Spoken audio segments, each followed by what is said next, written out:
Yeah, hey, welcome to Academy of Tone 225. Yeah, the top 10 Les Paul tones. At least this was mine as the first one. A good old song of mine called Paul's Blues, and guess why?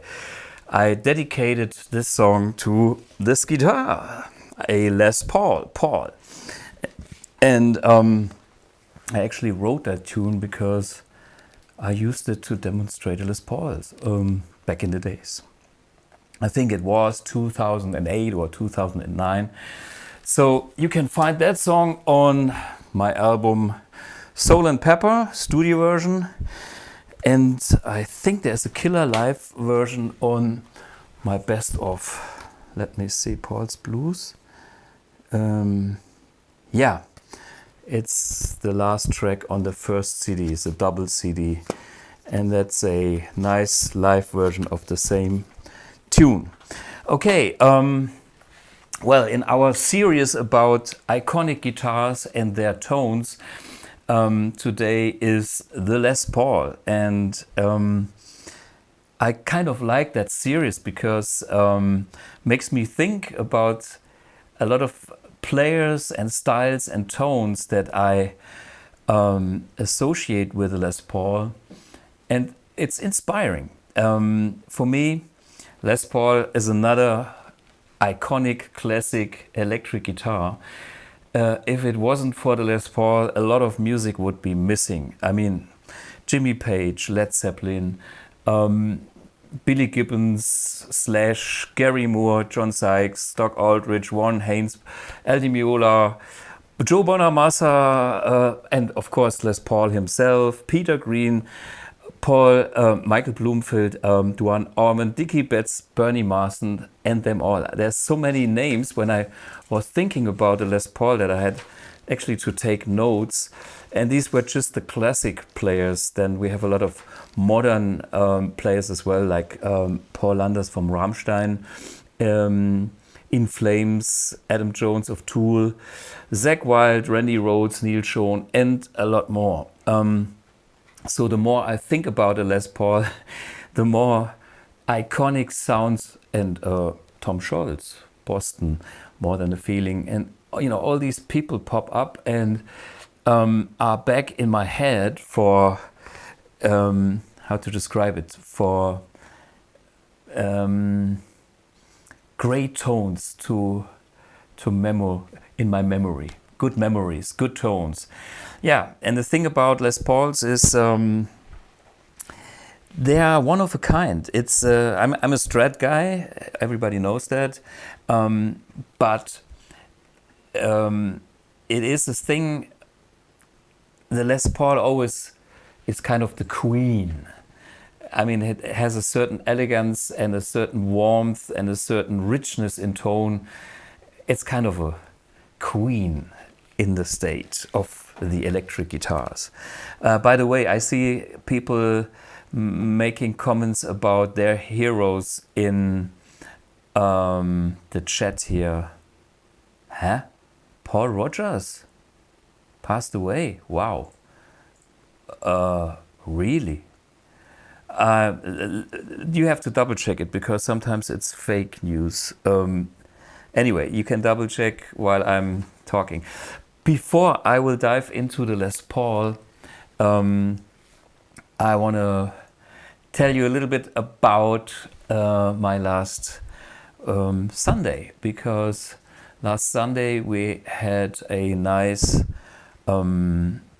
Musicmesse, like a event with a Musiker-Flohmarkt, like a flea market, at my local music shop 6 and 4 in Sulzbach, and it is, I think it was their 25th Musicmesse event, and for the last couple of years I have the honor to put a band together of all the other players that do clinics there, like the drummer,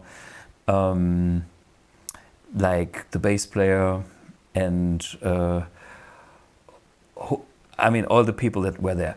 But before I talk about a concert, I give you a little walk through the show so you can see what is going on in a local music shop here in the Saarland. Nice day, good vibes, packed with people, and of course tons of people that I know because I'm local and they know me. Check out my little walk through 6 and 4 Musicmesse 2024. Yeah, it's 4 p.m. and 10 minutes, 1 hour for the big session, and this is kind of the last chance to have a little walkthrough on 6 and 4 Hausmesse 2024.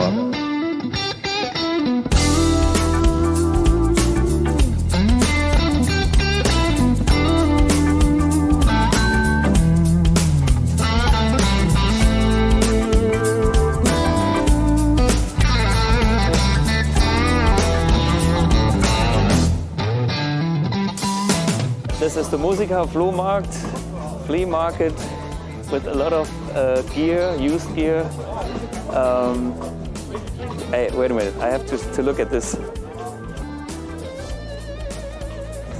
Squire necks, some homemade stuff. Danke, danke, ich hanke noch. Yeah, and then all kind of great gear. Yeah. Ah, by the way, this is a Houston Kettler cabinet. Look at this. If you are into one of the super lightweight cabinets, this is what you have to get. Yeah, it features a I know. With a vintage 30 loaded, and the speaker is more value than the money you ask for. So people are stupid. Yeah, this is the thing. You get great gear. Okay, let's move over here because drums.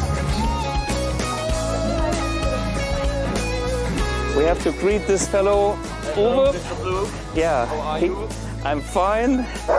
Oh, and the dog is excited too. Let's perform our special English for the camp. Yeah. So Uwe Jolly is here. We make a short run through what's happening here. So there's more studio gear.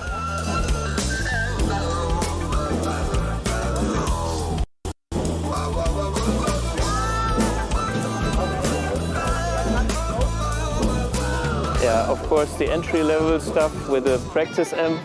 Yeah, we could buy some amps for the next episode of the perfect practice amp.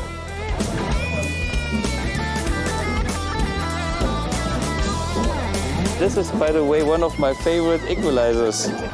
Ich hab das Ding, deswegen weiß ich das.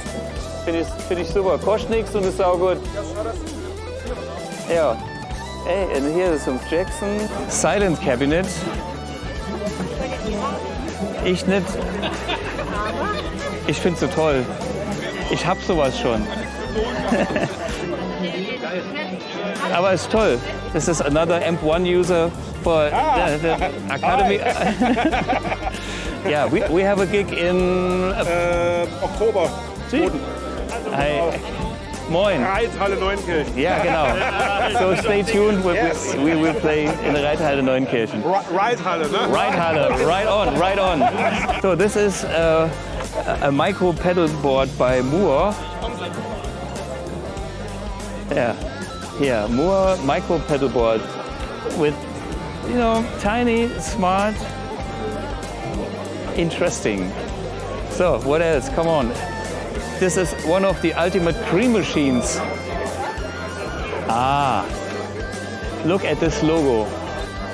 This is where Jazzmaster. So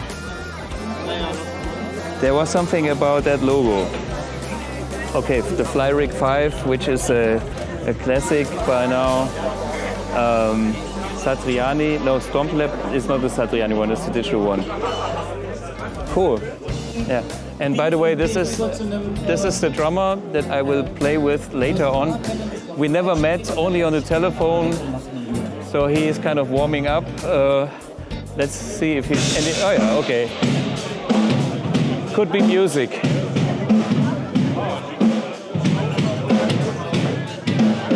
So.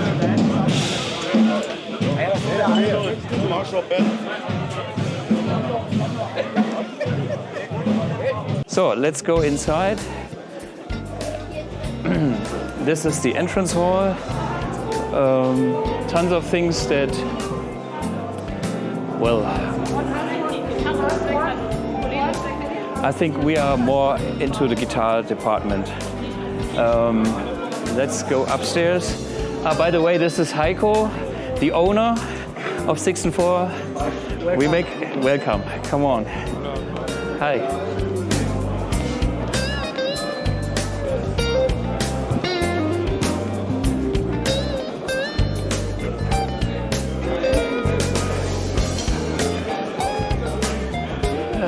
The Ibanez guitars.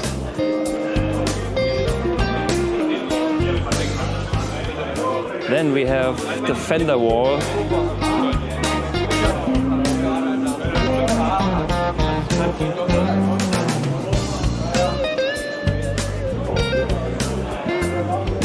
Relicts. Jacksons. So, the drum department, it's not us, but we have, come on, we just go this way. Guten Tag.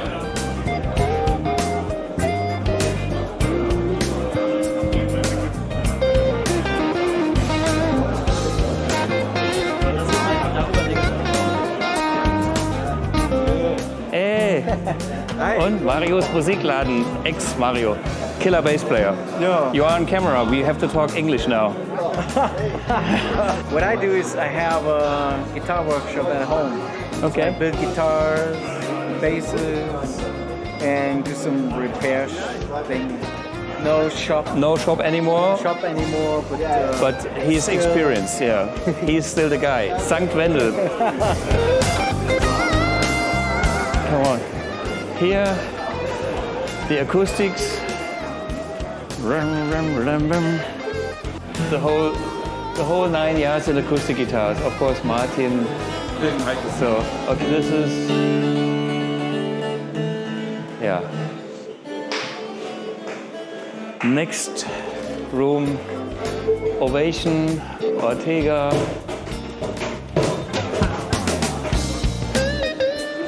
Nylon string guitars, classic guitars. Yeah. Here we have some Yamaha stuff, the cheaper ones, I guess. Peter Giltert, he's line 6 and more. Very nice colleague.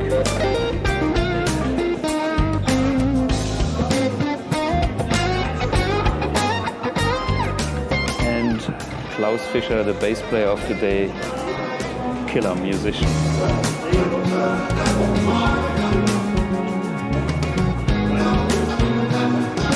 Just finished his clinic.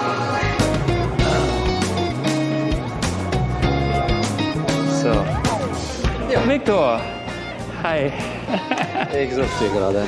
You are on camera. We have to talk English. Ah, okay. Yeah, No problem. Just check the set list. yeah. Anything you don't want to play? Yes.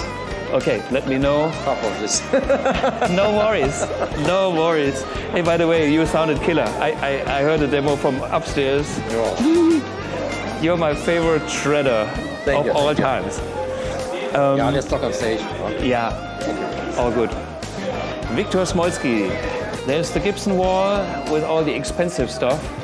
You can see my partner. This is just like my 64. And this is already 6,699. I think my original one was 2,000 years ago. Still a good guitar, but hey, the new custom shop Gibson stuff is very expensive. But looks pretty good. Here is some ESP metal stuff for the young guys. Ah, hello. And some amps here, and more amps over there. The Kemper Profiler, orange, Fender. Paul Smith's wall with a lot of colorful guitars. And there's another amp room. Okay, the shred guys are in. Hi. So, just for the reference, the whole Mesa Boogie range, you know, there's the new rectifier Badlander, the Mark 7 Bad Cats, Paul Reed Smith, the new stuff. Yeah, and the Engel stuff, which is obvious when Victor is here, Engel must be in the house. And the BluGuitar stuff usually is also in the same room, but we moved it to the bass room where I did my clinic. And yeah, here we can see strings and more, and I got my stuff backstage ready for the gig in the offices. yeah, that's about it. 6 and 4 Hausmesse 2024.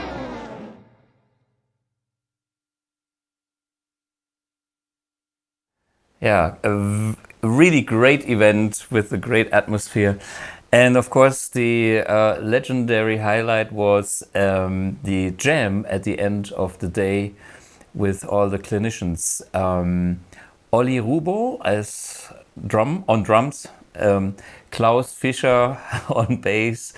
When I met Klaus that day, he was one of those few people that know that I was a producer back in the day, and I was producing a Hawaiian pop band to Hawaii. One day I do an episode on that, on all my tasteless things in life. And he was playing in the TV band. So he knew exactly that I was there without a guitar, and he said, "Huh, what are you doing there?" And then I said, "Yeah, today I'm the producer, so take off the reverb for the rap part of the Hawaiian singer rappers and stuff like that."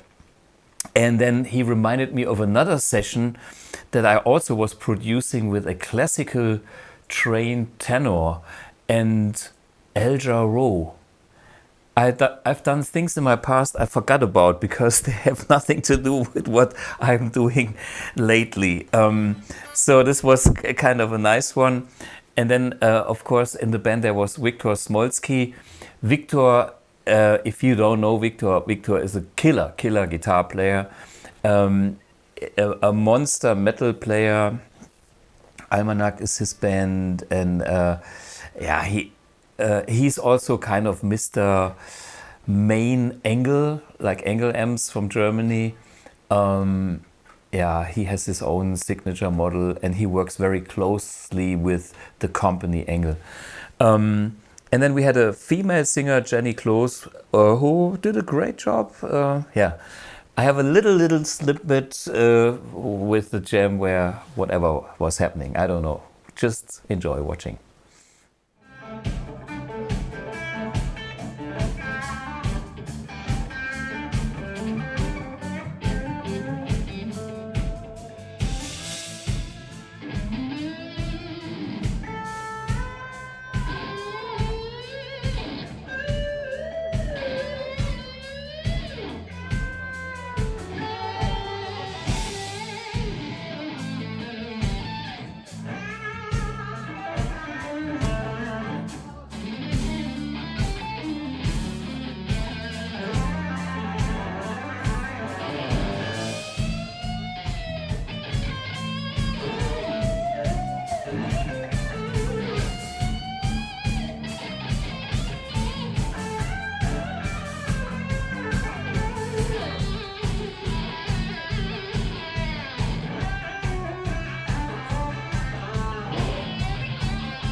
Yeah, that's the jam. It is about fun and spontaneous action. I remember another bit where she was singing some classical stuff in Zombie. Yeah, which was nice. Anyway, so this was my Sunday. I'm looking forward for next Sunday, where I will be in France, in Longwy, at the Woodloop Festival, doing a little clinic. So yeah, there goes my Sundays. Okay. Anyway, now let's go back to the topic of the day, the Les Paul, the iconic guitar.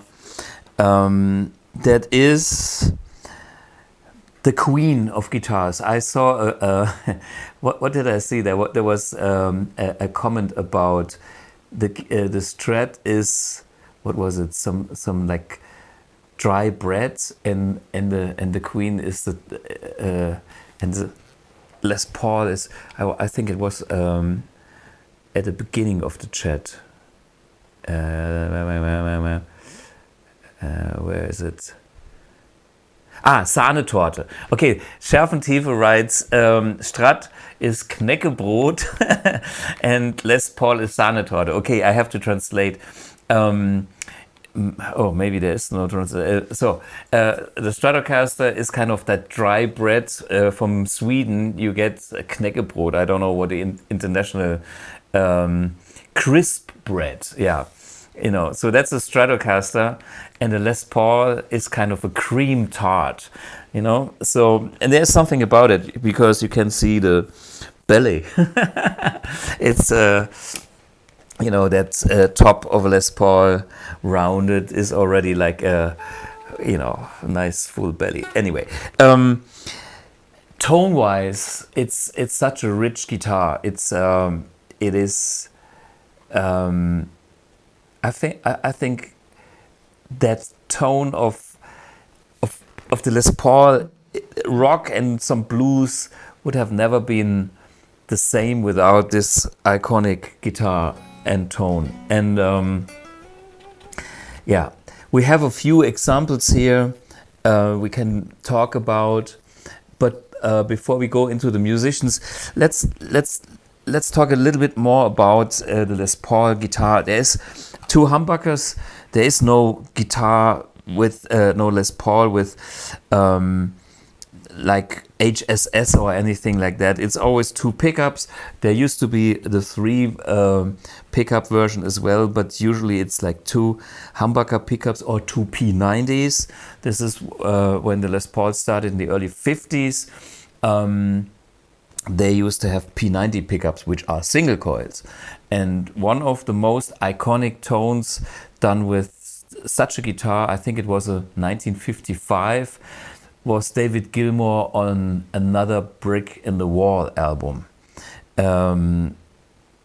That's, of course, one of the most iconic neck pickup sounds ever. And this was done on a Les Paul, not on a Stratocaster.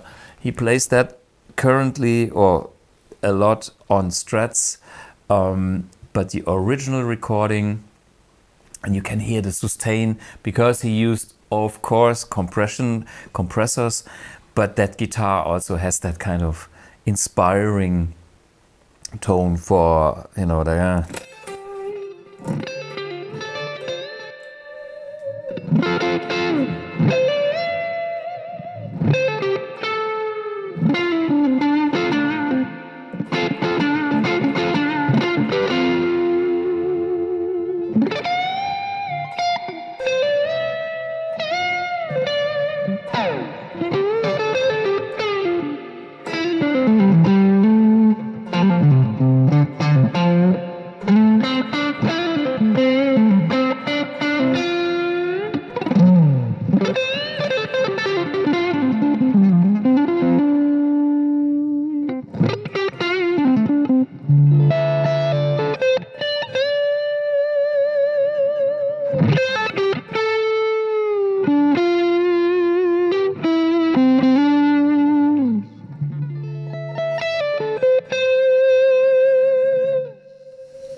neck pickup on a Les Paul is also special.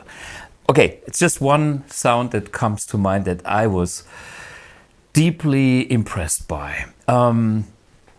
Before we go into more artists, let me plug into the usual combination, just the pickups into the mixing console for Tube Screamer as a buffer. So as we can see, now the LED is on and now it's off. And this is what we're needing, just what we need. It's just that the pickups have a high impedance input. So I'm here in the board, no effects, no nothing. And this is what Les Paul pickups straight into the board sound like. Neck, okay?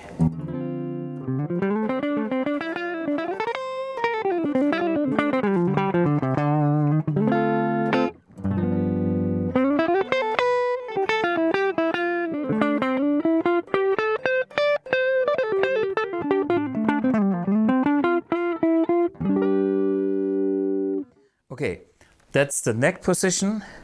This is the in-between position.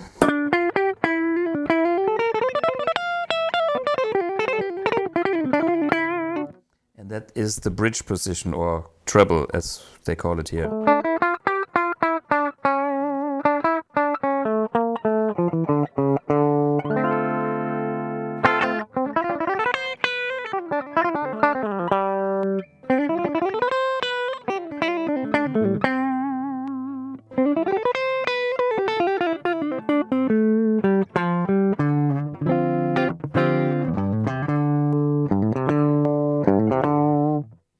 Okay, so this is what we get from the pickups straight into a board with no amp, with no extra color or treble enhancement. This is flat EQ, pickups, high impedance. This is what we get. Of course, there are slightly different sounding Les Pauls depending on the pickups. Let me show you my mini humbucker one. It's a bit brighter.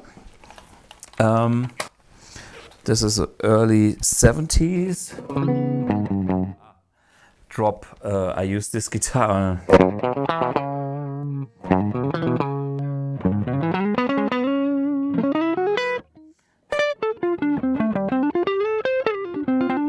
This is actually tuned half step lower than the other Les Paul I played before.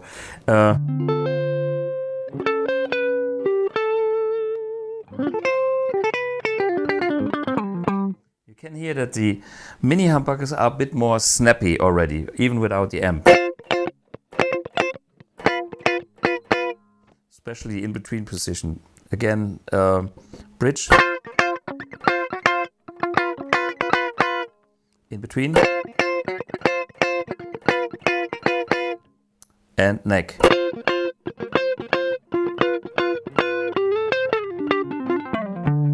So these are kind of more clarity and a bit more hi-fi sounding. It's something that is also kind of nice having that on a Les Paul, because the Les Paul tends to be rather thick and majestic, and this gives it a little bit more spankiness. This is a 1956 Les Paul Junior with only one P90, but so that's kind of easy straight into the mixing board.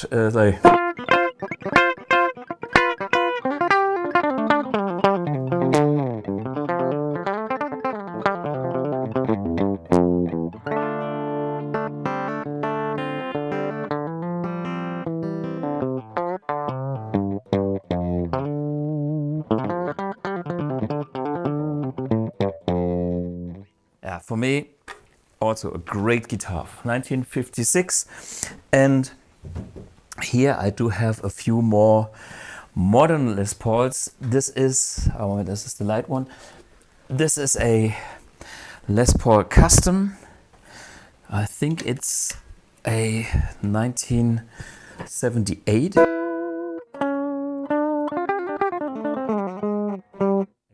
Again, drop tuning.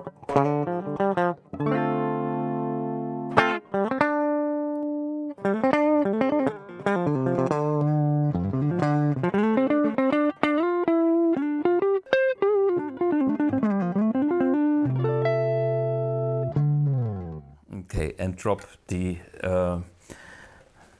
tuning.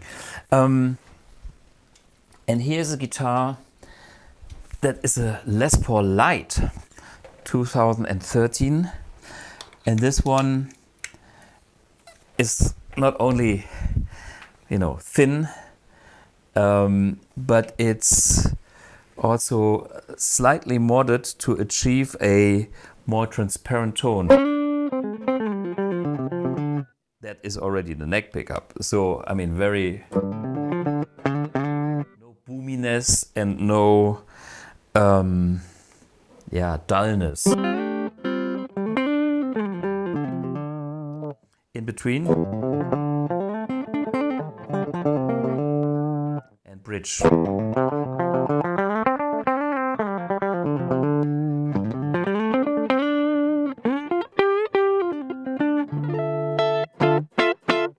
You can hear this is a modification. It's actually a capacitor, like a coupling capacitor in series, and this belongs to Andreas Usner. You don't know him, but he's local, and he gave me the guitars because he is a Les Paul player here. And he knows Les Pauls. And what he has done, or a friend of his has done to the guitar, is having a capacitor of 2 nanofarads in series, and then he has a 500 kilo ohm port to blend between straight the signal or the capacitor. That is the idea of that mod. I think then you can dial in how much bass cut you want. Must be somewhere here in the compartment.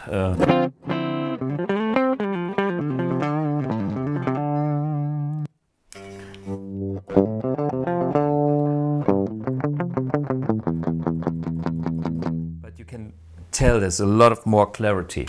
Anyway, there are options to tweak Les Pauls, as we can see, but maybe let's focus more on the original design as it is. Another thing we have to understand about Les Pauls is the wiring. There is a volume and a tone, and there is the 50s or the modern wiring. I personally am a total fan of the 50s wiring. You can look this up on the internet. It's an easy mod if you want to change your guitar, and it makes the guitar, in my opinion, more powerful for sounds when the volume is not used all the way up.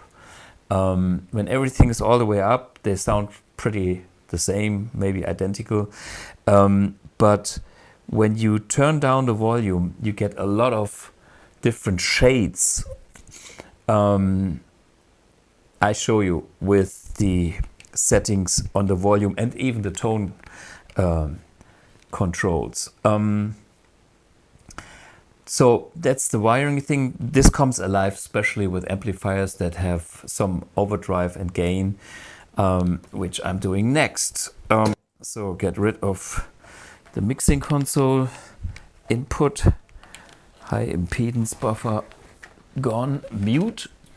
So now I'm back here in my switching system on the amp 1. Here I'm using the Mercury.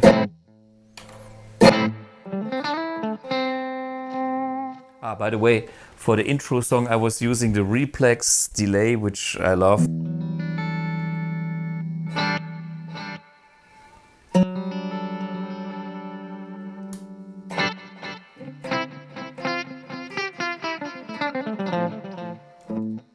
But okay, now it's more important is now that we have a let's do it on bypass.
So this is the bridge pickup all the way up into amp 1 vintage channel, gain on whatever 5 and the boost engaged. That gives me some nice saturation, of course vintage style. And then when I work with the volume control, I have all the shades that I was talking about in the song. For instance, I needed a clean tone, and I was not on a clean channel. I was simply reducing the volume here to like 5. And then even blend this with the neck pickup on 5. And then reduce a little bit of the tone here. Wait a minute, I get the reflex out of the way because it's not needed. All the way up, both tones all the way up.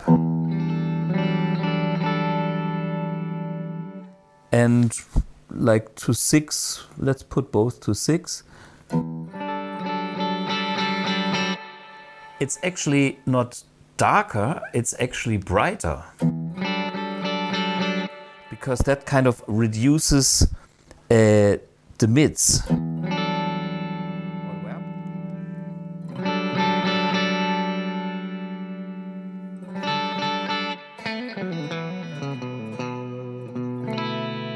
So that kind of, wait a minute, why is it a hum? I hear some hum coming from somewhere. Let's get the reflex all the way out of the way. Funny.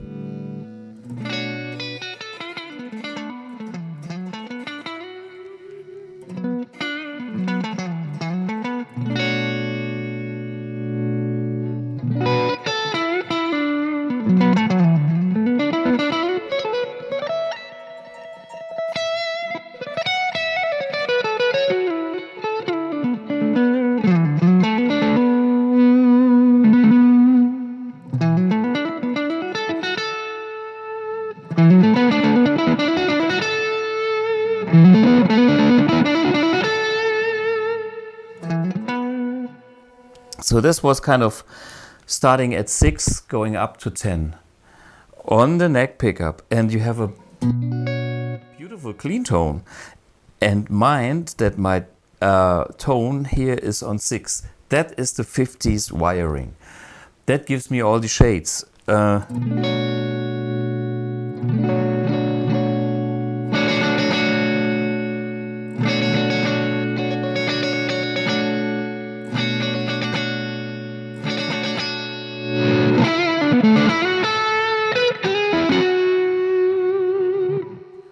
There is no treble bleed or anything. This is just the pickup as it is. And that's the vintage sound. Of course, you guys know I'm a vintage freak. And this is a 68 converted to a 57 with Clapton pickups and an old Abia 1 bridge.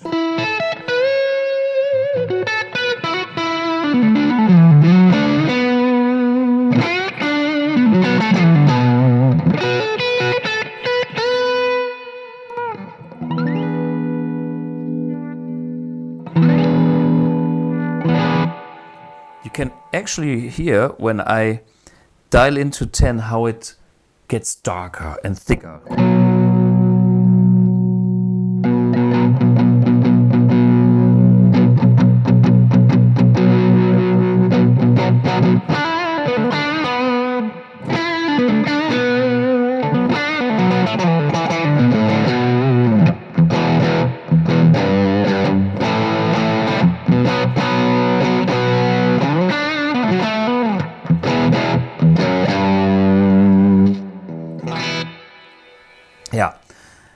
So you can understand I'm a fan of the 50s wiring.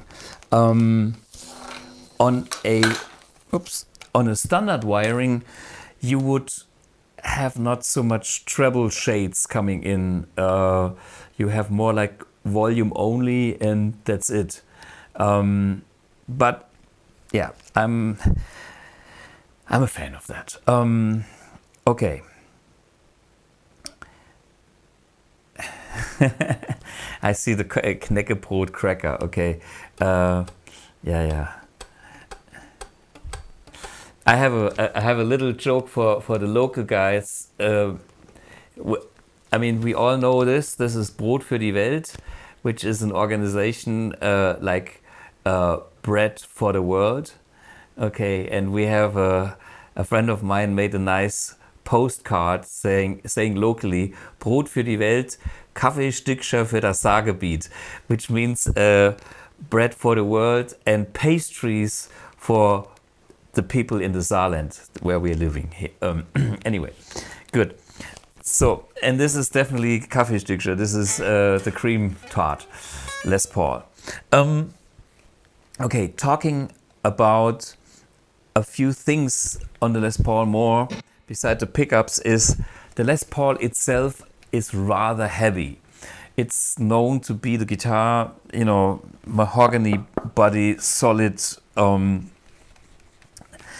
It's a heavy design. So some people came up with the idea of chambering the guitar, which means you kind of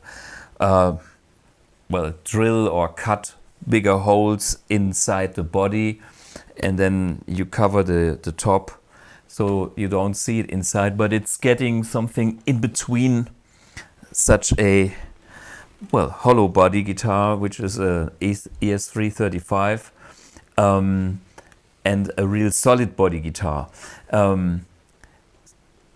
It saves weight, but of course it also changes the tone, and it's of course not 100% original, but it's a thing that is becoming a little bit trendy with more modern guitars and like Nex guitars, or Gibson has also a few series, or like this light Les Paul custom light with a thinner body, and it's probably also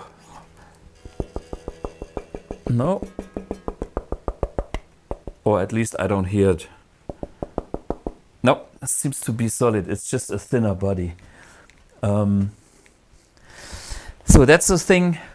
And besides the most used humbuckers, which were kind of invented for the Les Paul in 1957, which they back then called the PAS, patent applied for pickups. We see also other variants like the P90 before that and even after, the mini humbuckers, but also modern variants like EMG pickups or DiMarzio, Seymour Duncan. There's a big selection with pickups and style of pickups. Like if you have a humbucker, you have probably seen pickups with no cover, and the cover changes the tone too. When you take off the cover, you get more high end and a slightly different bite. This is why a lot of rock players that were striving for more bite and things like that took off the covers, and the covers also tend to create feedback and noise. I mean, this is like when you I mean, this is pretty good pickup, but I had humbuckers that with some gain, they were kind of hard to control. Yeah, this one has also another special treatment, which is this German word for it. It's Keile, or in English wedges. this bridge is kind of supported by the wedges, using different kind of woods to have a better contact of the bridge and the top. And this actually increases the tone in a way that it's more balanced. We can hear this even fully dry, maybe.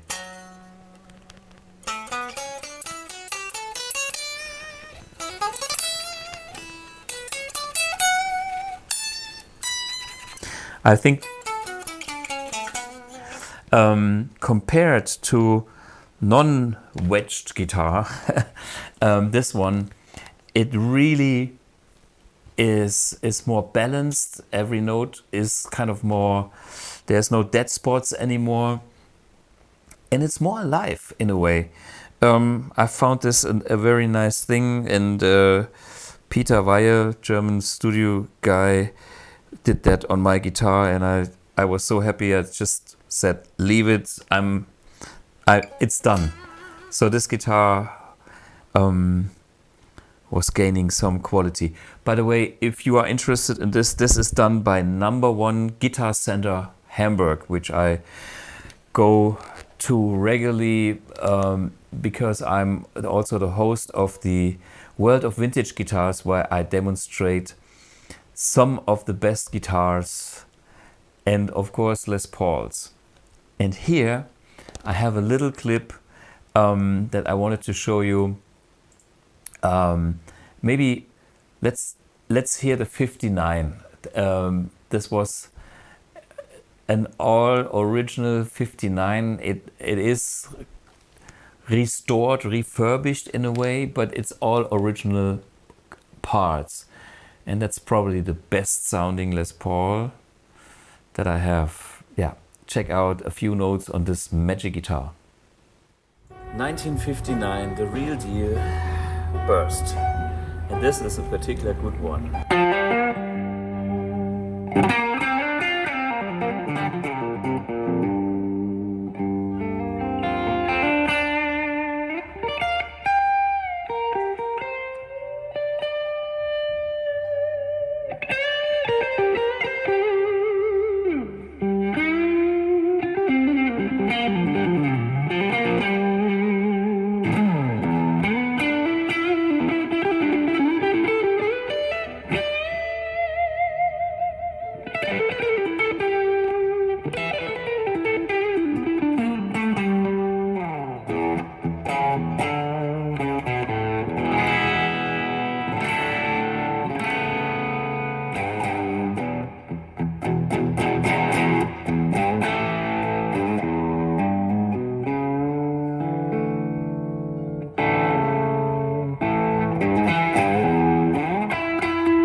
Yeah, I think that's one of the best sounding Les Pauls I played in my life. And I played a lot of 59s that I didn't like so much because they were kind of too big sounding. What I personally like is that kind of snarly bridge pickup, and it has a little oomph. It has a certain aggression. My guitar is not at that level. It is a good guitar, but I don't know if you can hear it.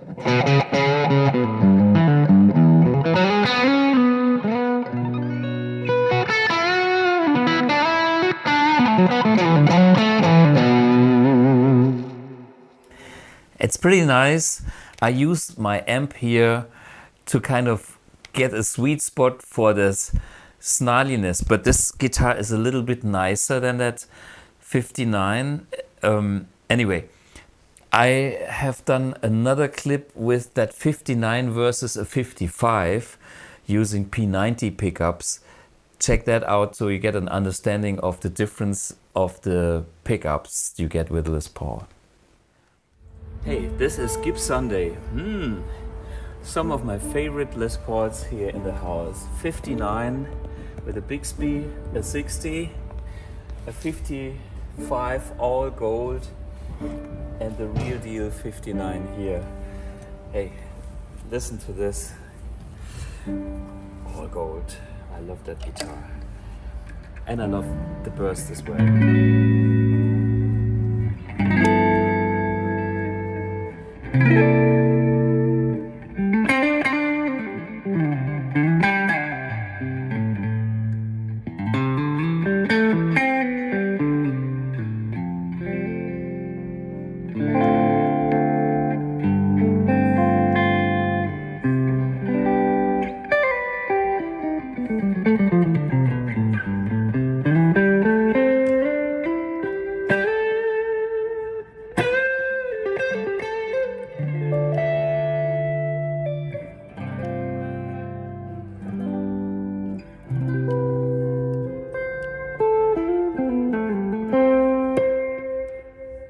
Okay, and a 59,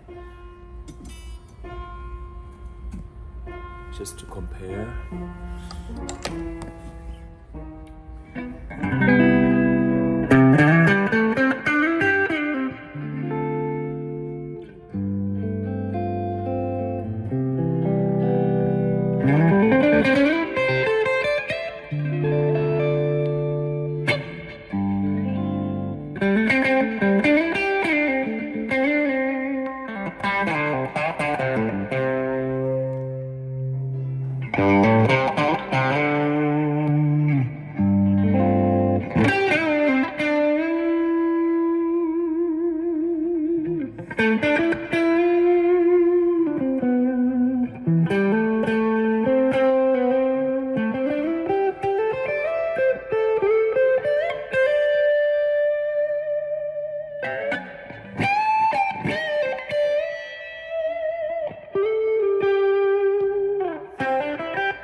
There's more to come.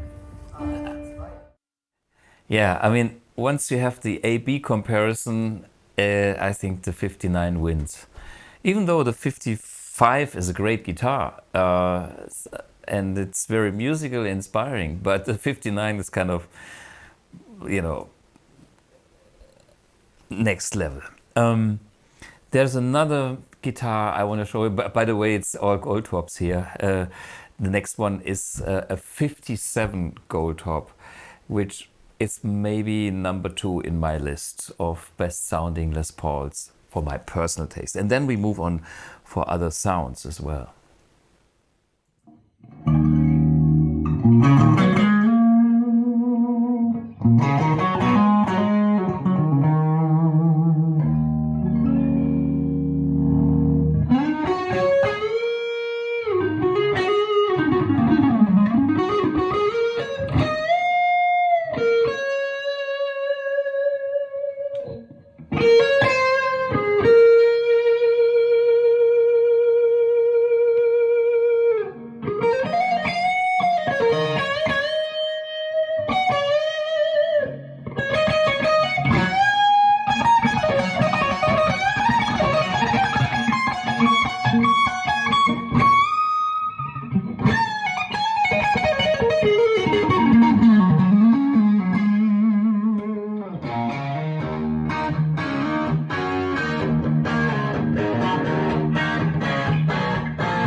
Yeah,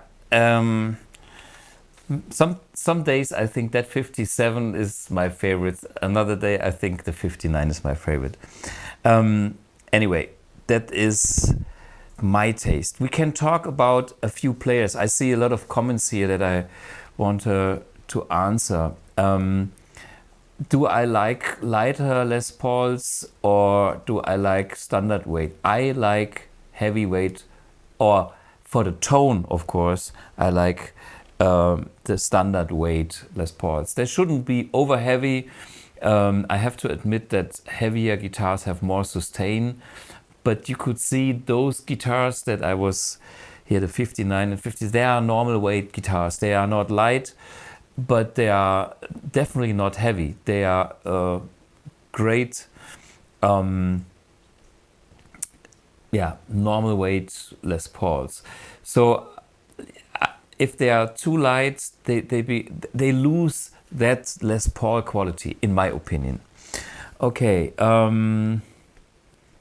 bing, bing, bing. Ace smoked his Les Paul. Ace Frehley. We are talking about Kiss, another great Les Paul player, and you can see the white bobbins. So he took off the covers on his Les Paul, at least on some of the album covers with where he's shown. And by the way, Les Paul himself was a great Les Paul player because, we're talking 50s, and he invented the multi-track recording, and killer player.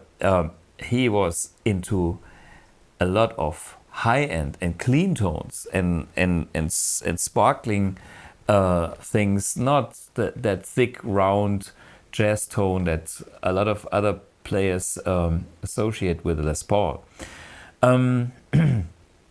Then I think it's a Japanese comment here. I have a Gibson Les Paul that sounds better than the 3100 Gibson of my father. Yeah, that's a good point. Of course, I was raving about these ultra expensive, 6-digit number Les Pauls and how great they are. But I don't own such a guitar. I have my 68, and it's a little bit converted to a 57, and that's affordable, and this is what I'm having here at home. And I can definitely live with that. That's absolutely fine. But even then, when we go on another level, you can find great sounding Les Pauls at a way lower price point.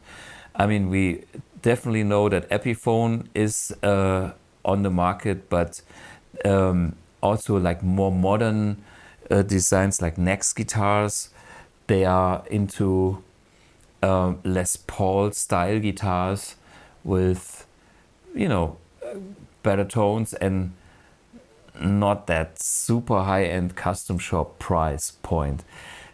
Les Pauls can get very pricey though, so I'm realistic, and nobody has the 6-digit numbers for a Les Paul to buy it like that. I see Siggy Hauswirth. One of the best sounds is Eric Clapton on the John Mayall's Blues Breaker album, the Beano album. Sure. That's funny because Clapton, you don't see that much with Les Paul these days. But he was at the forefront of rock with that album and with that combination, Les Paul into a cranked Marshall. First time ever heard on a studio, on a vinyl recording. So that is one of the biggest achievements, in my opinion, that Eric Clapton did. And then, of course, later on he did the Cream things, but he then played more like SGs and other guitars. But the Beano album is definitely a classic. It's a milestone. There are a lot other great players. We are talking Peter Green, Bloomfield, Duane Allman Brothers, Duane Allman, and Dickey Betts. Yeah, the other day I've done the Jessica with Ali Neander. And then we had Paul Kossoff of Free. It's one of those. And not to forget Jimmy Page. Jimmy Page is, even though he was using a Telecaster in the Yardbird days, but I think the most iconic sounds that we know of Jimmy Page from the live and the studio albums, the later ones, is that burst Les Paul that he played and was given to him by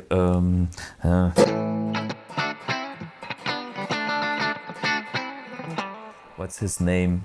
Fuck, we had it the other day. Put it in the comments. Man, forget about the names. Yeah, and then of course Paul Kossoff is like.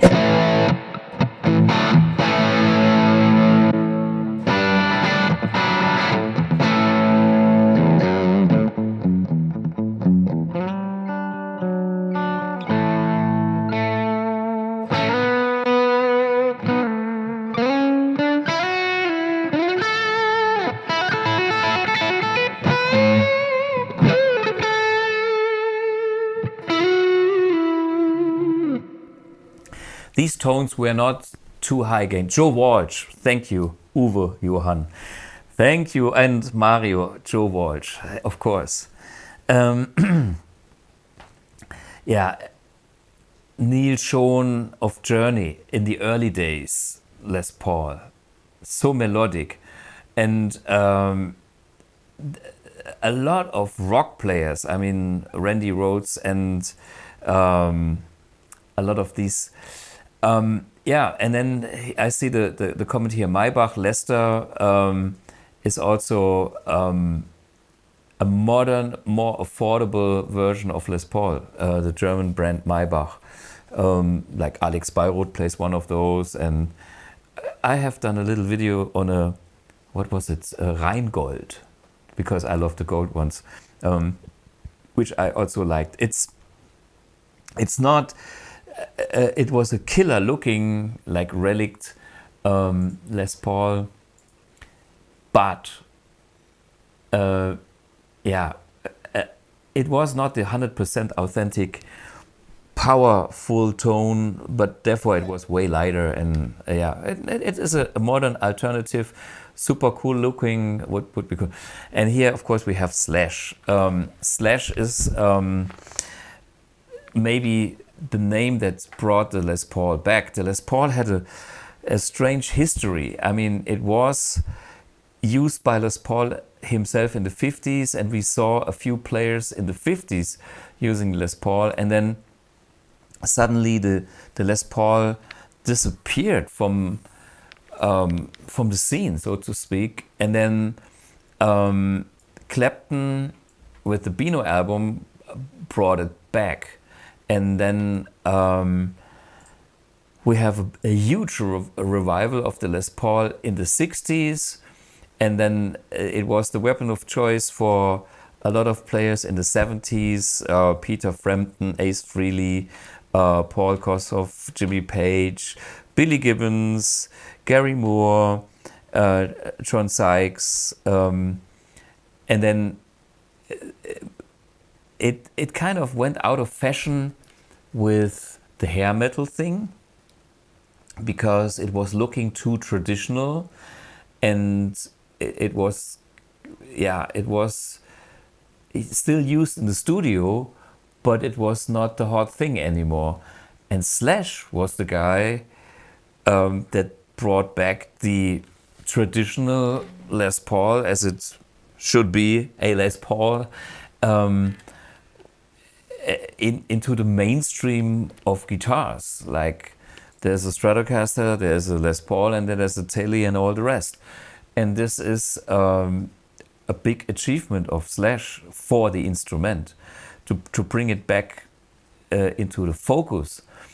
And that again was important for the next generation of players that were kind of inspired by maybe some of the older bands like Jimmy Page and Led Zeppelin, but also, you know, with that Slash 90s extra energy, and then these guys and Randy Rhoads, for instance, and then this kind of Les Paul also, guitar also got used by metal players.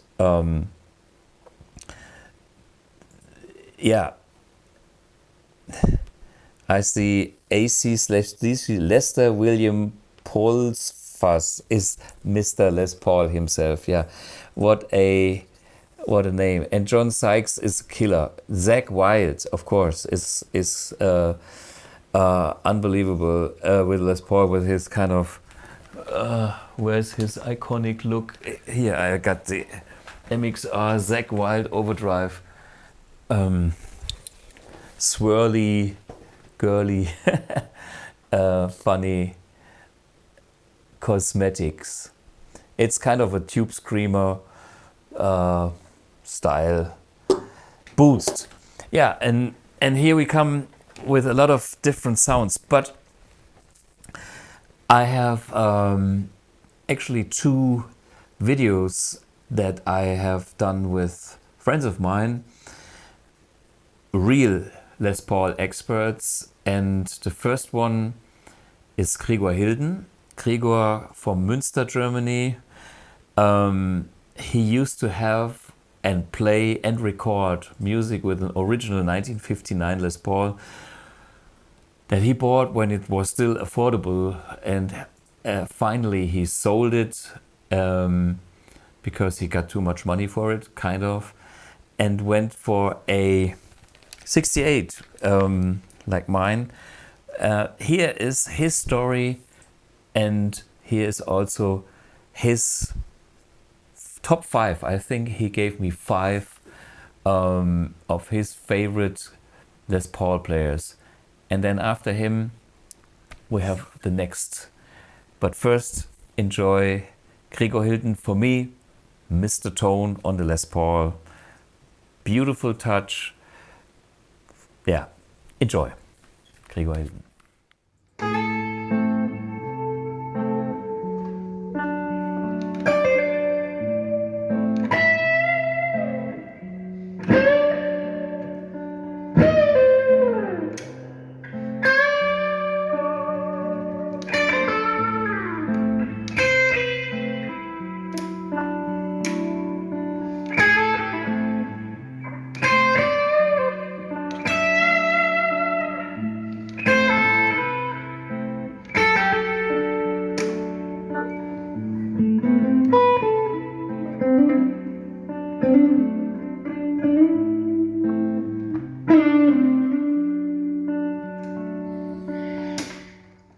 Jawohl, da bin ich. Hey, Hey, welcome. yeah, this is Gregor Hilden, for me, the tastiest German blues, jazz, and rock player. Oh, Yeah, wow. Thank you. you Thank had you. always a great tone, and I know we played together, but all your records sound killer, and it's just trenched in taste. There's no other word I would say. You know, there's Thanks. there's people that shred, but you are Mr. Taste, Mr. Tone on especially on the Gibson guitars. I can't shred. I never shred before, and I can't do that. There's no problem because you got a tone, man. You got a tone, and that's all what it's about. And may I ask you for? I know you have a very, very long history about Gibson guitars, Les Pauls, and you Yes. even had a 59 verse that you played live for Yes. a few Yeah. years. So, what are your top like Les Paul tones? First of all, let me tell you about this 59 Les Paul you mentioned. I had this guitar for a while and did some recordings and touring with the original 59. But then I got this one. It's a bastard. It's a 68, and since 2007, this is my main Les Paul. And yeah, I'm really picky about Les Pauls because I grew up with Gibson guitars, and now it comes to your question, the players who are influenced me are Les Paul players.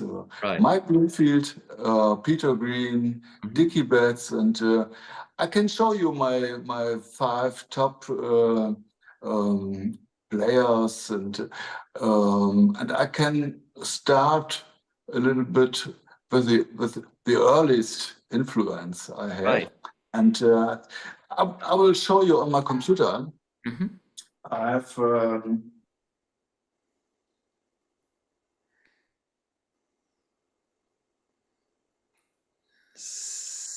So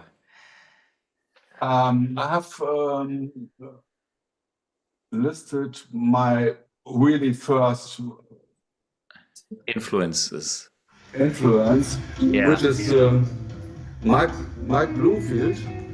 At the Fillmore East. It's Mike Bloomfield playing this Les Paul with a sweet sound. Can you hear me? Can you hear the sound? There's something, yeah.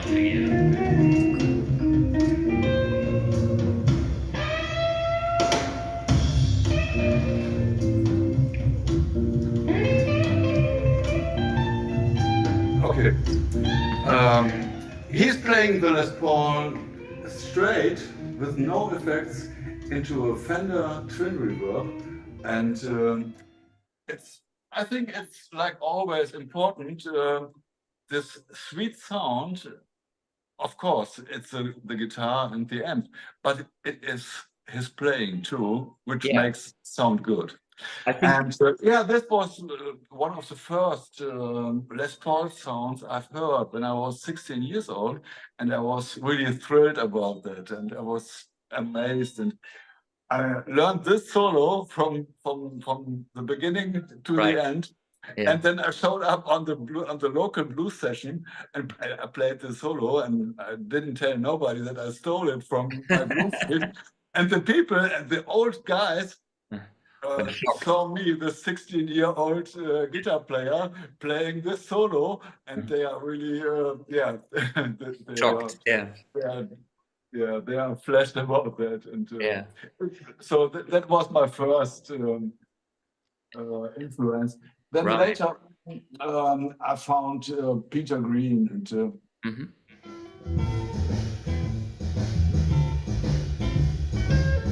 especially this album, which he recorded end of the 60s with some black blues players in Chicago, and you can hear the nice Les Paul, and the important thing about his Les Paul sound is that he has wired the 2 pickups in outer phase. If you have the middle position, you have an outer phase sound.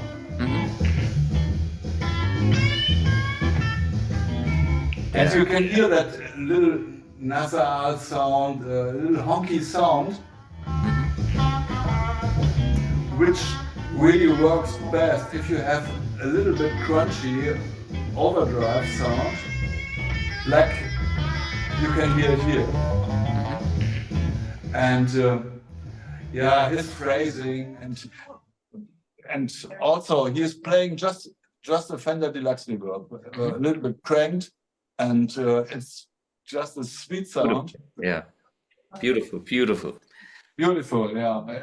The whole record is amazing, and it's you can find so many nice licks he played, and I stole a lot from this record. Well, we all stole from somebody, which is totally fair, because they stole from somebody else as well. That's evolution. Fully okay, yeah. Also, the band is shuffling and grooving. Okay, another one I really like when it comes to a Les Paul sound is Dickey Betts, of course. He has on this album Brothers and Sisters.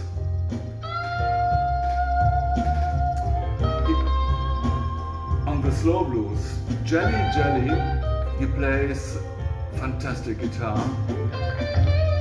And another time, a sweet sound. I think this is a Marshall. He played Marshall amps. Yeah, definitely. And this solo begins with a slightly overdriven sound, and then he brings it up.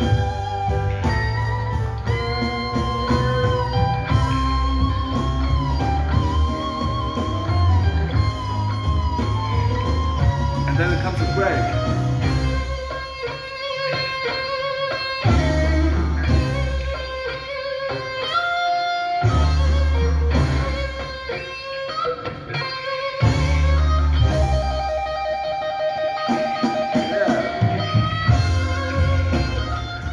This is such a great solo. I think it's Dickey Betts' best solo I know, and I've ever heard. And I like the Allman Brothers, but this record and especially this solo on Jelly, the slow blues, is amazing. Amazing tone. Yeah. Just a Marshall amp. Yeah. Another one, this is from the top 5. I think it's one of my earlier influence, also the great Jan Akkerman, and we have both played this song together when we went on tour with Thijs van Leer, and we played Hocus Pocus. Yeah. And first of all, this original song was on the Focus record. Yeah, nice.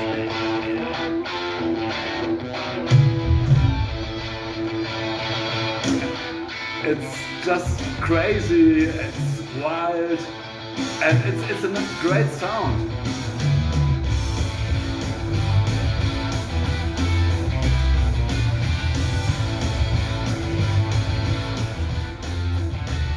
And I love the whole album, the moving waves. When I was 17 years old, 18 years, I listened to this record a couple of 100 times, and I was really listening to Jan Akkerman, to all his solo albums, and at this time, and he was such an open-minded guitar player. He has jazz influence, rock influence. He studied lute and classical music, and so it was beside of the blues another influence. Right. And, if you want to check out another version, which is really crazy, at the Midnight Special, 73. Yeah, I know that. This is killer. Yeah, this is killer, and Thijs van Leer makes the funniest face.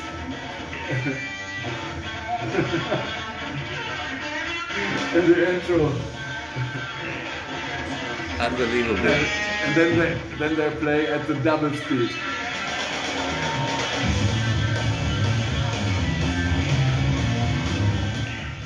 I love these guys, and at this time, Jan Akkerman was the coolest guy on earth, I think. Yeah, and he's playing a Les Paul recording, I think, which has been converted with a maple top, and it looks a little bit different than a normal Les Paul here on this live tape. So, Thomas, these are 5 of my favorite Les Paul players. There are a couple of more, and I love Jeff Beck playing his Les Paul, and of course Jimmy Page, and but these are your special really ones, important players, and the important recordings which helped me to find my own sound, and so that's I think advice. It was for your choices here, because I think it's great to have somebody like you that has a unique style.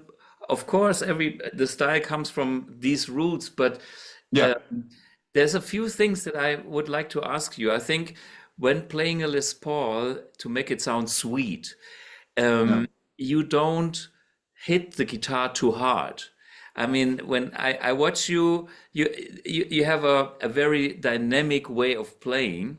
Yeah, dynamic is the right key, I think. Sometimes I plug hard, but I have a wide range to pick the strings, and from soft to hard, and so I can get the overdrive sound, just the amount of overdrive, just while I'm picking softer or harder. Yeah. Okay, and another question. I mean, when you had a 59, an original 59 for such a long time, and then you went for your 68, it's like, is it a step down, or is it like just different but still okay, or do you regret anything? No. The 59 Les Paul was great, and there was a Munich guy, a collector, who wants to buy this 59 Les Paul in 2007, I think it was. And I brought the 59 to his place in Munich, and in the corner, the Goldtop was standing, and I was asking, "What's about this guitar?" And he said, "Well, it's not for you. And this guitar has been chambered, it has been modded heavily, and you won't be interested." And I asked him, "Can I check the guitar?" And I checked the guitar just for a few notes, and it was clear, this is the guitar for the rest of my life. And that's the story. So I don't regret the 59, because this Goldtop is really my Les Paul. Yeah. Especially, maybe the special thing about this guitar, it has been hollowed out a little bit. I have no idea how much hollowed out, because there's a new back on the guitar, and it has a little bit 3-3-5 hollow body sound, but of course the original Les Paul gene is still there. The original Les Paul sound is there, but a little bit 3-3-5 flavor. And, I totally get it, because I get a 3-3-5 myself. And Les Paul, and my first best Gibson guitar, so to speak, was my 3-3-5, which I used a lot in the studio, because it has a little bit more air. It's breathing a bit more. Yeah, and exactly. For me, I did mainly 80% with my Strat, because I know the guitar so well. And the guitar number 2 in the studio that made it on records, no matter what style, was that 3-35. And it took so many years until I got a decent, good Les Paul. And before that, I had a what was it? A Black Beauty, like one of those heavy metal style guitars for power chords. But I mean, I love the tone that you're getting, and it's such a beautiful guitar that you have there. And I mean, there was a third pickup in the middle, and you can see here, it's a new back on the guitar. It was they drilled holes in the original body, and to cover the holes he drilled, they made a new back. And just glued it. But it's so old, and it's a little bit thicker for this reason. The thickness is a little bit more, and so it's a monster guitar, but it's a monster. I like it. And one last question about what are pickups in this guitar? Are these? When I got the guitar, there was Seymour Duncan pickups inside. But I took this pickup is a 62 or 63, a patent number Gibson pickup. Yeah. And this one is a pickup I bought in the USA, Uh-huh. and the seller told me it's an original puff. Okay. And that was in the early 2000s when I bought this pickup.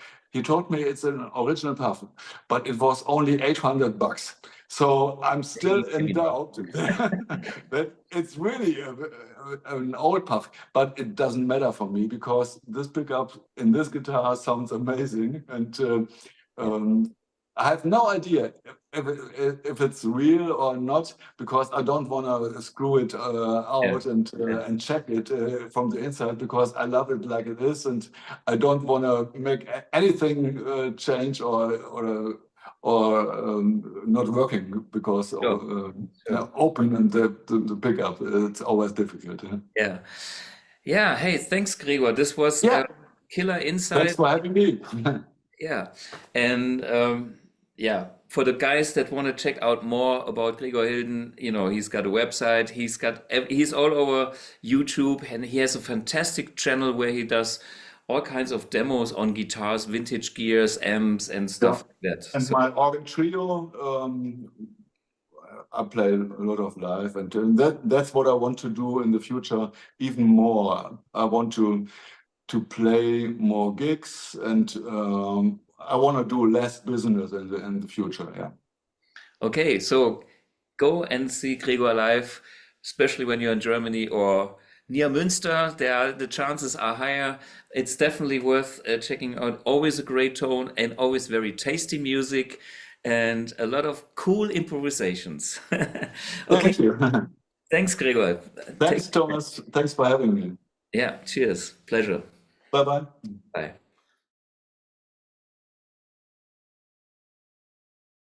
Thijs van Leer, that we played together, and he ended up in my band for 10 years. So this is the album Soul and Pepper, with Thijs on organ, flute, and his daughter Berenice van Leer is also vocalist on a few tracks on this album. Then I have my DVD Live in Raalte, and here again Thijs van Leer on the organ, Hammond B3,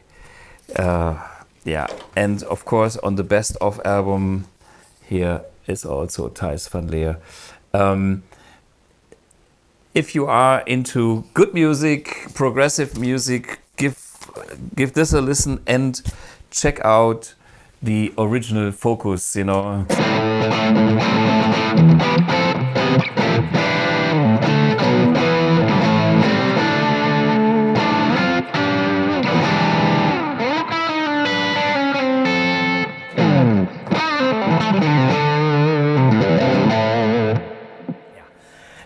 Jan Akkerman was a guitar hero in that band, early 70s. Check it out, killer. Okay, I was reading the chat with a lot of people that need to be mentioned, like Steve Lukather on the early Toto albums, Les Paul, sure. Aldi Meola used to play Les Pauls, now he's on PRSs. But I wanted to show you a few more sounds. I was more in that territory of Gregor Hilden here with the bluesy, slightly rockier tone than Gregor, but still in a rather classic or vintage approach. But the Les Paul also is great for heavier sounds. Zakk Wylde we talked about. Let me show you. This was kind of a gain on 5 on the Amp1 Mercury Edition vintage channel, and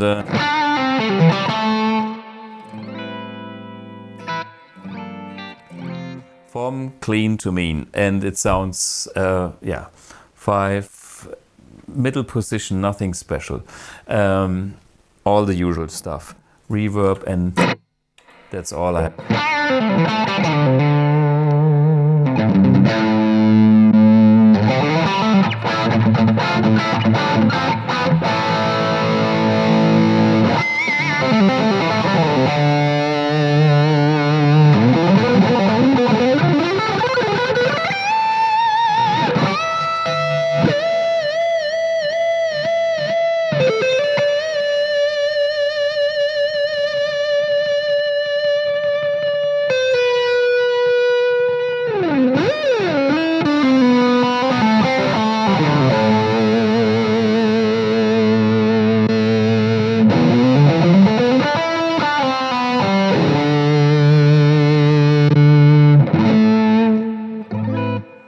quick one on the Mercury, but now I switch for the Iridium, and vintage channel here also gives me some kind of cleaning up.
I actually haven't changed the guitar, I just changed the amp. I actually haven't changed the settings of the guitar, I just changed the channel, and we are totally modern in the world of metal. And yeah, there's a lot of tones that you can get from Les Paul in that world as well. And we heard the clean side, we heard the bluesy side, we heard the classic rock side, and the fusion side, and yeah, it's going all the way through the full spectrum of the electric guitar, and especially in the metal world, I think the Les Paul shines again because it has that rich and male, masculine, yeah, full and rich tone, which is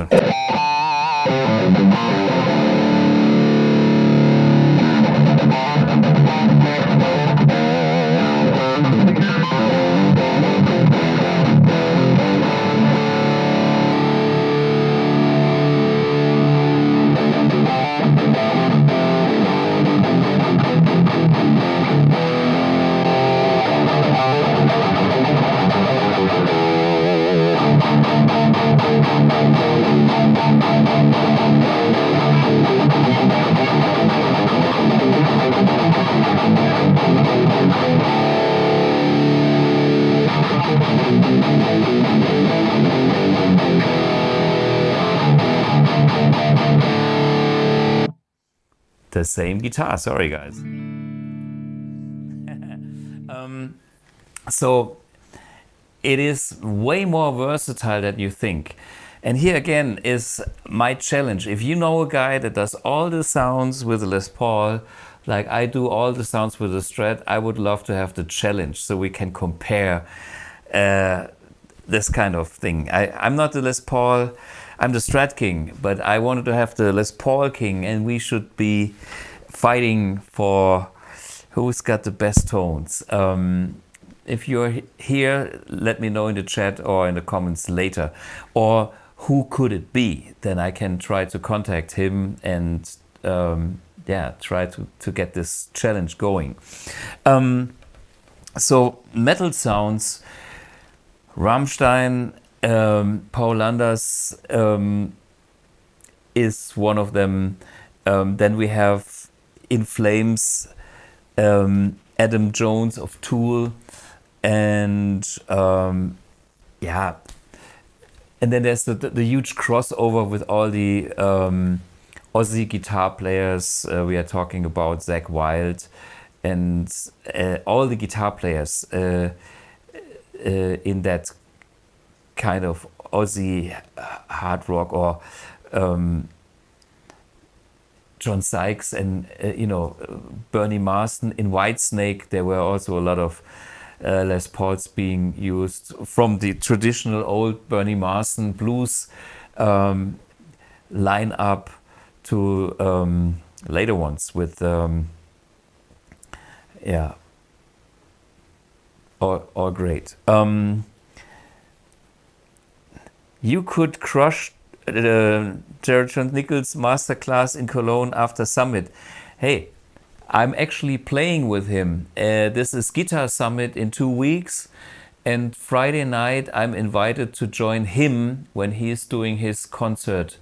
So I will meet him on stage. I have never met him personally. I know who he is. So yeah, he's the guy who has all the fingertip style and does his aggressive blues, sometimes with a little gainy thing. Yeah, it will be fun, but I will play my Strat then. Of course, Paul Kossoff, Free is a great guitar tone. Mick Ronson, David Bowie, yeah. So maybe we have a quick video of Tool. There's a YouTuber called Sasha Rebber, and he kind of did a sound with that using a Les Paul and the F1 Iridium edition. Yeah, just a short clip.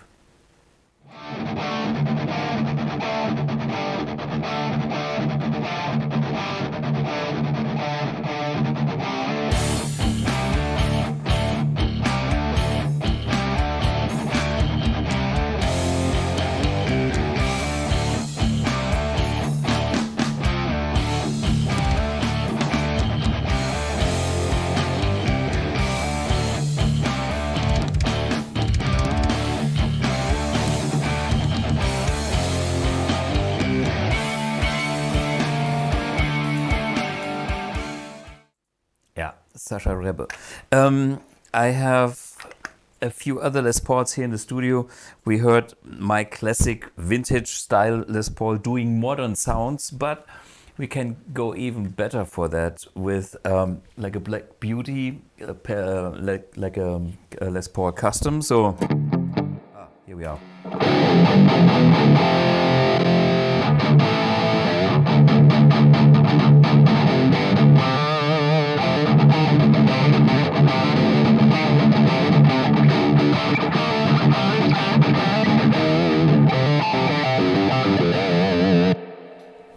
Okay, let's check. This is dangerous, but works. I think this one is a 79. Drop tuning. What was it?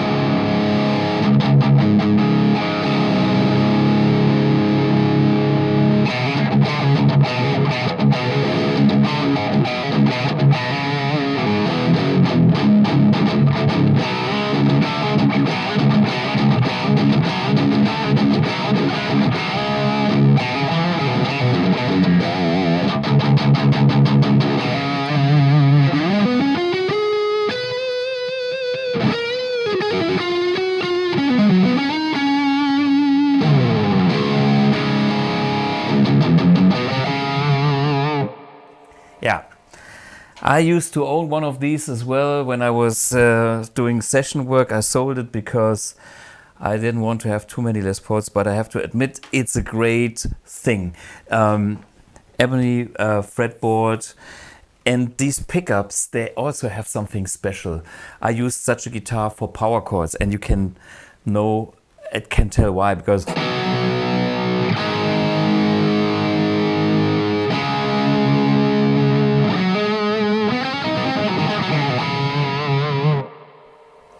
yeah. And there's a nice one, the light one that I showed you before, and that's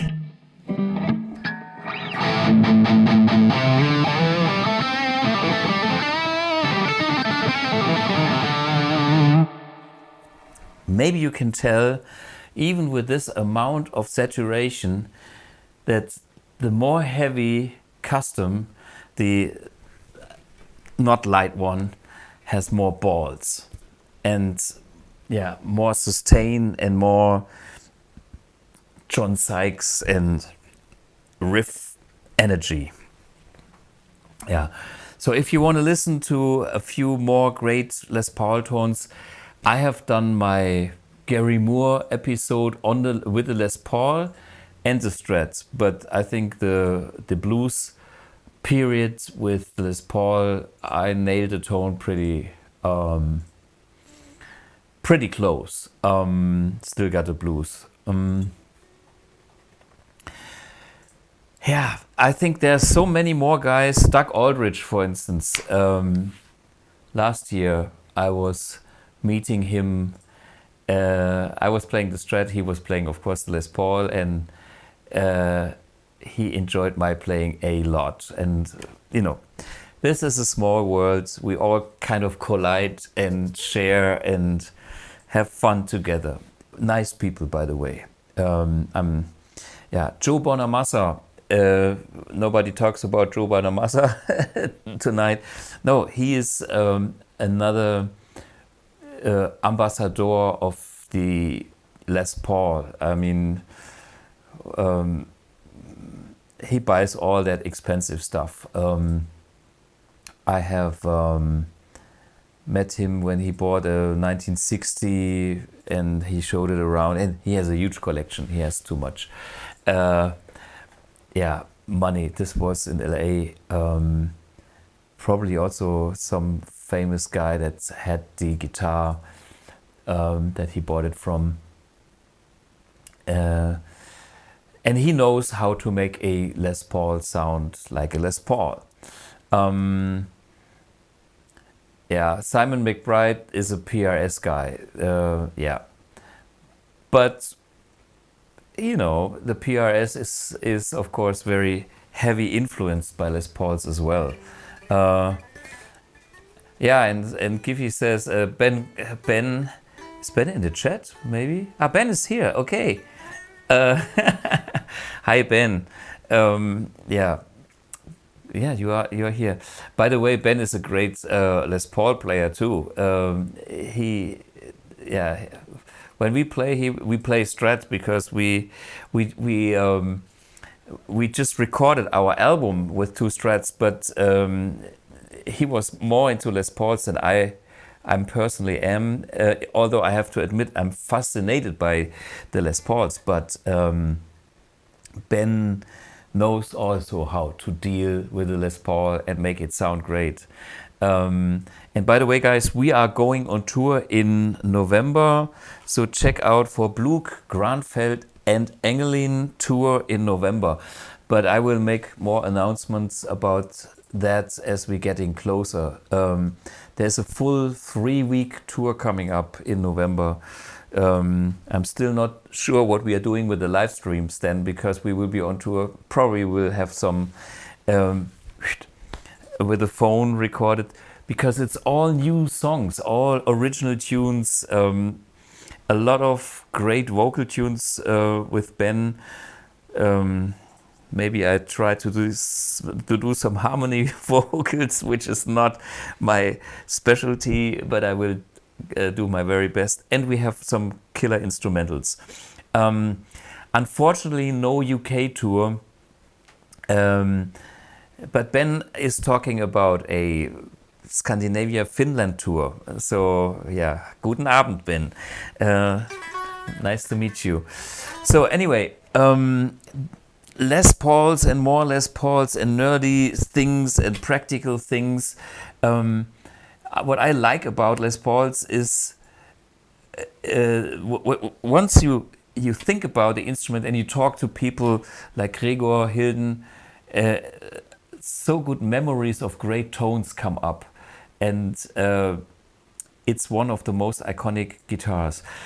I actually do have another video that I wanted to show you, which I recorded with Oliver Hartmann, who is also a Les Paul guy here from Germany, touring with Avantasia and other projects, solo stuff, and his Les Paul playing. I mean, he plays also Strat, but he's somehow, he knows how to treat a Les Paul right. And I also asked him about his favorite things. Yeah, Ben, you're right. I better start rehearsing my backing vocals. I did last Sunday on that jam on the music shop. because the female singer was the only one that had a microphone, and myself, and I thought I wouldn't leave her alone, so I was screaming along her, screaming Lord Such. This is where Richie Blackmore grew up in the 60s. That's probably me. Okay, yeah, check out the video with Ollie Hartmann and his favorites. And what time is it now? It's pretty late. Check out and yeah. See you next week. Actually, what is the plan for next week? Let me check the calendar. Oh, next week we have a guest from the United States. Larry Mitchell is a great what is it? Award-winning. What's the American award that everybody gets? Instrumental guitar player. Not the Oscar. Anyway. Huh? Grammy, yeah. He's a Grammy nominated, I think, instrumental guitar player from the United States that I sometimes play with when I'm in the States at the shows, and we do whatever jams and things like that. Yeah, Larry Mitchell. Wow. Yeah, somebody knows Larry. Here there's some conversation already going on in the chat. Grammy, yeah. So he's probably coming next week. Yeah. So for a change. Okay, guys. I hope you enjoyed some of my insights to my approach of the Les Paul. Admitting that I'm more the vintage guy, but I have understood the concept of such a beautiful Les Paul customs for heavy rock and hair metal and more other things. And of course, some of the guys playing that, they have EMG pickups, harder pickups, to going, even more ballsy sounds. But here is the video with Ollie Hartmann, and I see you guys next week, probably with Larry. Cheers. Yeah, welcome Oliver Hartmann, one of the coolest Les Paul players, and I mean, he plays different guitars, but I know him as a Les Paul fanatic. We had the honor and pleasure to play a couple of times together, and when I was thinking about somebody that has an opinion on great tones, especially when it comes to Les Pauls, Ollie was first choice. So, hi Olli. Thanks a lot for the flowers. Yeah. Here's mein Blumenstrauß. This is my Blumen, my flower. So, what are the Les Paul players and tones that you personally like? There are many. I think one that is definitely to mention from the older guitar players is Gary Moore. Of course. I've been a big fan of Gary Moore. Of course, he was also well known as a Strut player, and then changed in the early 90s back to Les Paul with his blues phase. And I think he's got a really great tone, and he really knows how to handle a Les Paul and its sound. Also, Eric Clapton. I'm not a very big Clapton fan, but he really has a very unique tone when it comes to his woman tone, turning down the tone with the 50s wiring, and he's got a very special tone, definitely on Les Paul. Yeah, and I think this was the one that he kind of introduced on the Beano album. I think this was the album where he was playing the Les Paul, and kind of invented that kind of rock tone as we know it. Yeah, absolutely. In the combination with the Marshall, with the blues breaker, yeah. That's definitely right. But there are many, many other players. Also, Billy Gibbons, big fan of his playing, what he did on all the CC Top albums.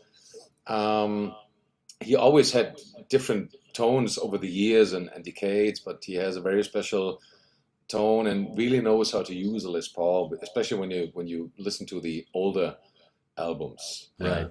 When it comes to newer players, I think we should not forget about Slash, because during the, let's say, late 70s, early 80s, when it came to this typical modern Strat phase with all the guitar heroes, he really started kind of a renaissance when it came to Les Pauls. That's when people started to buy Les Pauls again and wah pedals. Yeah. So he really has a big influence since the early 90s when it comes to Les Pauls. Mm-hmm. Yeah. And when it comes to the newer days, I think currently one of the persons you have to mention is Joe Bonamassa. Sure. Who's a great player with a great tone and great technique, and of course you sometimes see him with a Strat or with a Teller, but his main instrument is a Les Paul. Right. And he really knows how to handle it. Yeah. What do you consider to be he knows how to handle it? I mean, we talked about Clapton and all the guys. What are the criterias that you would apply playing a Les Paul versus playing a Stratocaster? Is this the attack on the right hand? Is this what makes you a Les Paul type of player? I think that's a very difficult question, because they all have different physics, small guys, big guys, or tall guys, and everybody plays the instrument somehow very special in his own way. Yeah. For me personally, because I started as a Stratocaster player in the early 80s, starting to learn all the Guitar Hero stuff, shredding, what is definitely, of course, easier to play on a Stratocaster kind of guitar with smaller, thinner necks and less height when it comes from the strings to the body, what makes a big difference. But the first Les Paul that I bought was in 92 or 93, I think. It was a Les Paul Studio. And I right away felt that it was the perfect instrument for me, because I'm not very tall.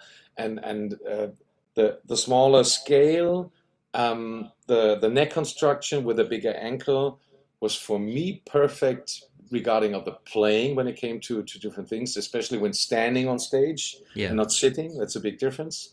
And I directly liked the very special tone of Les Paul, because, how to say, the combination of the woods and what kind of tone you get, this combination of warmth, body, and also attack and brilliance in the tone, that is, for me, very, very even when it comes to this typical mahogany maple construction. Mm. Yeah, I think by nature, a good Les Paul tone is kind of a good guitar tone.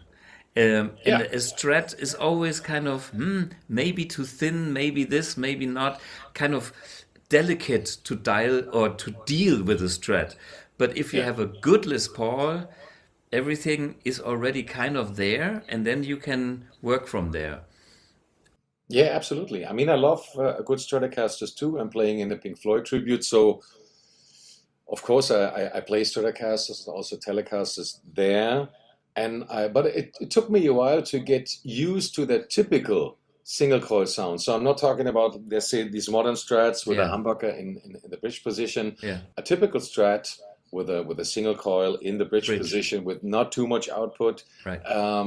That is, it took me a while to get used to it and to handle it. But when it comes to also recording guitars or productions, sometimes a Stratocaster really cuts through better. Also, when it comes to rock sounds, than a Les Paul, because of this certain amount of edge that only a Stratocaster and also a Telecaster has. Yeah. So, do you have like any killer preferred Les Paul tones? Like, do you it's like whatever, or right now free, or that's a guy that I really forgot to mention, Paul Kossoff. Paul Kossoff, yeah. And do you have like highlights where you would describe, listen to this particular song by this artist because that's the greatest Les Paul tone ever. Is there? I mean, I have one that I would bring up on the table is another brick in the wall, which is a 55. 50, 55 or 56 with a P90. P90s, yeah. not a humbuckers, Stratocaster. but Gilmour has such a great tone on that solo. Do you have any like these, like where you think like, wow, this is a Les Paul sound that really does something for you? As you mentioned, especially Paul Kossoff when it comes to All Right Now, the rhythm sound and also his solo sound in the combination with his Marshall. He played the Marshall Super Bass, with a very unique tone. He's great. Of course, Gary Moore in his early blues phase when he played on the Still Got the Blues album, Walking by Myself. This is a great tone, a very compressed tone, but great tone. But I also liked when I get back in my personal history, when I first listened to rock and roll of Led Zeppelin. This typical sound with the A, this. This really blew me away. When I remember, this was the first time when I really got in touch with this typical sound. Where I was like, okay, how is he getting that sound? And then I switched over from modified Marshalls and Rec systems back to a 1959 Super GMP. I think the combination of the Les Paul and the Marshall is instant rock, classic rock, iconic Absolutely. tone. Fits together perfectly. Just perfect. I mean, of course, every Les Paul is sounding a little different, but if you get a good Les Paul and a good Marshall, it's not easy to find a setting that is always working. So what would you consider to be a good Les Paul? What are the things you are looking in a Les Paul that makes it more your Les Paul? It's how to say, it's sometimes difficult to explain. I mean, everybody's looking for special things as the weight, of course, the hardware, the pickups and everything, but it's a mixture of everything, and sometimes it's hard to define. When you maybe buy a guitar or order a guitar at a guitar builder, you say like, I want these woods, I want these pickups, but it's in the end you always get a unique instrument. But when it comes to me, I prefer a little lighter Les Pauls. Not too light. I don't like these 3.4, 3.5 guitars because for me personally, they got too much treble. I want to play a Les Paul, not a Telecaster. But of course, I understand what people like in this kind of, let's say, in this very, very trebly sound. I like light to mid-weight Les Pauls. I like lower output pickups, not too low. Maybe like something like a modified path with 8.5, 9 kilo ohms on the bridge, and maybe an underwound pickup on the neck position. Better clarity. Because I prefer these underwound pickups in the neck position because I think they then fit together perfectly. And when it comes to things like the bridge, like the good old Aria 1. I experimented a lot during Corona, where I had lots of time I remember. with hardware and everything. And I was changing from typical modern constructions back to the ones that you have and the one that is up here. I also changed this one on this reissue guitar to an old 60-something bridge, but with newer soft brass saddles because the old ones were gone. I prefer depending on the guitar, but on a good Les Paul that has got enough beef and body. I like to have aluminium tailpieces, but I also tried out some of brass. depending on the guitar. If the guitar is very light and maybe a little bit trebly and doesn't have too much Brass bass, help. you can modify it a little bit into the other direction Yeah. when you use brass. Yeah, of course, that's always a cool thing to balance out an instrument with Yeah. the things that are easy to change, like some hardware components. When it comes to the electronics, you are a 50s wiring guy, or are you? Yeah, I started with a normal 60s wiring, with a modern wiring, and then during the last, let's say, 10 years, I changed all the instruments that I have here, that are Les Paul style guitars, to 50s wiring, because I like it to turn down the volume pot without a treble bleed and to keep the highs. Yeah, And I also like the influence then of the tone control that filters out the mid frequencies depending on how you set it. Yeah. It's different on every guitar. You have to check it out on every guitar. It's different. But I like that. Not everybody is a big fan of that, but I personally really like that. and what about? That's when I really started then to work with the volume and the tone control. Sure, sure. And what about the capacitors? I mean, are you the bumblebee fanatic, or can you live with other variants of capacitors? How critical is this for your ears? I also experimented during the Corona time a lot with it, and there's not that big difference to me what it means maybe to other guys, but I found out that paper and oil for me works best. Okay. But there are also other Style of things you can capacitors. use. yeah. An orange drop is also a good capacitor. Yeah. Yeah, but paper and oil is always working if you have a good one. Yeah.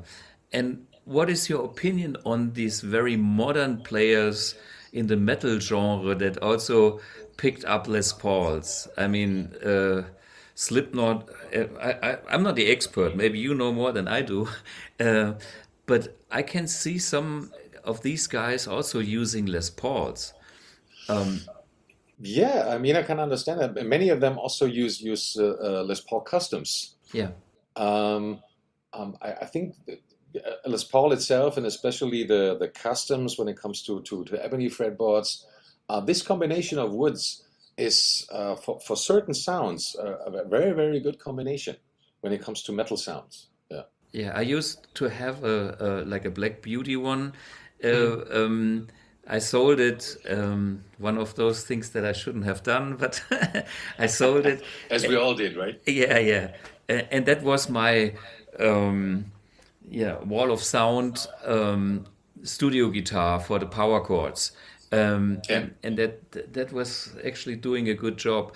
For my personal taste, it was too limited. This is why I later got more classic 57, 59 style Les Pauls that had a little bit more blues roots.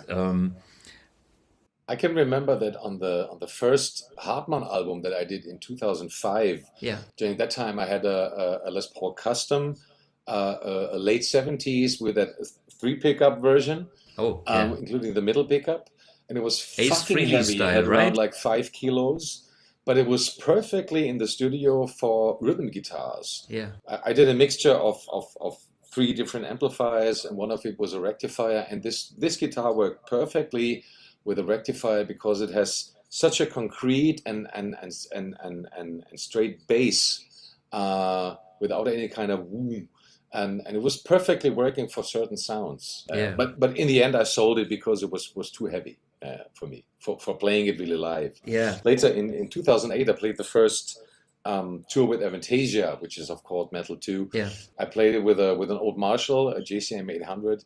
And another Les Paul custom that I have, a 78, that was perfectly working for this setup. Yeah, cool. Hey, anything new on your end? Are you coming to Guitar Summit? What are your plans for Yeah, that? hopefully. It's still in my calendar. I'm trying to check it out if I can make it. Yeah. Because it's always fun to be there and to meet people. Yep. And what is new? New is that as a Les Paul player here, this is a normal Les Paul. It's a 59 reissue that I really love very much.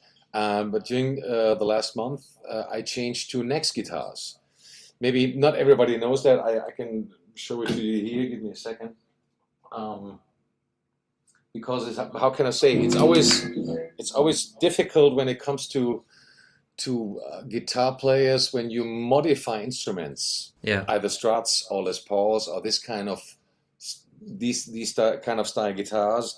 But this is one that I have from Next Guitars. It's a Kenai, and this is the perfect mixture for me of, how to say, to get a Les Paul tone because of the construction, the woods, but also with some kinds of modifications as a different neck joint, a slimmer neck joint that makes it easier to access the higher frets, a little different bridge construction here.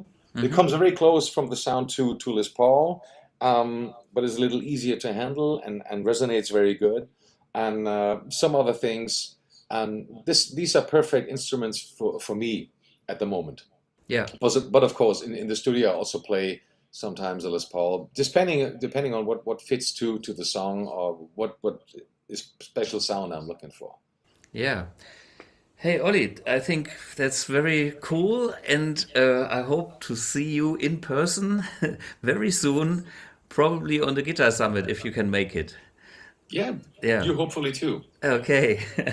Hey, thanks for all the information that you always shared, and for those who don't know, we have done some episodes together with one of your legendary Marshalls, the white one, and other Mesa amps on the Academy of Tone. So Olli was here a couple of times, and it was always a pleasure. And I'm looking forward to seeing you in person very soon. Thanks for inviting me. Thanks for the nice talk, and hope to see you soon. Okay, cheers. Bye-bye. Bye.